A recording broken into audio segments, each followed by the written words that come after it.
Severe weather slamming Oklahoma last night, causing widespread damage. This is video from Sallisaw, just west of the Arkansas state line on I-40. Trees down, roofs ripped off, power lines left dangling. The question is, are we going to see some of that weather impact here? Next, weather meteorologist Orelon Sidney here with that answer for us. Yes, no? I don't think we're going to see a lot of severe. We're just going to have to watch out in areas that typically flood.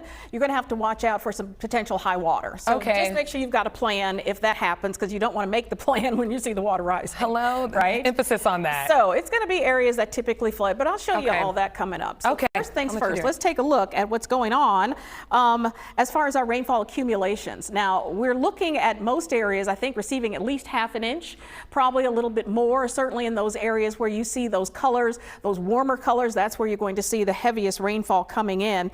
I want you now to take a look at what's happening across the country. We're going to show you where this front is building up. And, oh, wow, I ended up in exactly the right place, because low pressure is building up across the southern plains, and it's going to be kicking, little pulses of rain across the Gulf Coast as we go through the next 24 hours or so.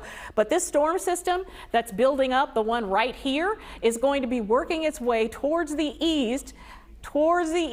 I'm still getting my directions right, and pushing its way across the central Gulf and on across the Atlanta metro area. Now, as far as our forecast is concerned in the short term, I think we're just going to see, of course, that very warm temperatures today. But right now, I'm standing right where that frontal system is going to stall, at least the upper level low pressure system. Usually these fronts come through, bring us some rain, probably some clearing skies and windy conditions, but the upper level low is actually going to be just meandering across the eastern seaboard.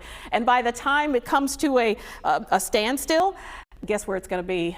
Pretty much right over central Georgia. So once the front passes through on Thursday, Friday, Saturday, Sunday, we're pretty confident that we're going to see some clearing skies, maybe showers in the afternoons. But then Monday, Tuesday, Wednesday, this low pressure system right here is going to really cause a tricky forecast. We're going to have to keep a little rain in the forecast, and we're not going to see big cooling with this, because more than likely it's just going to hang out and keep our temperatures in the 80s. So here we go. Starting off over here, you're looking at your alert day, which is tomorrow, for potentially heavy rainfall, 3 to 5 inches possible in some areas.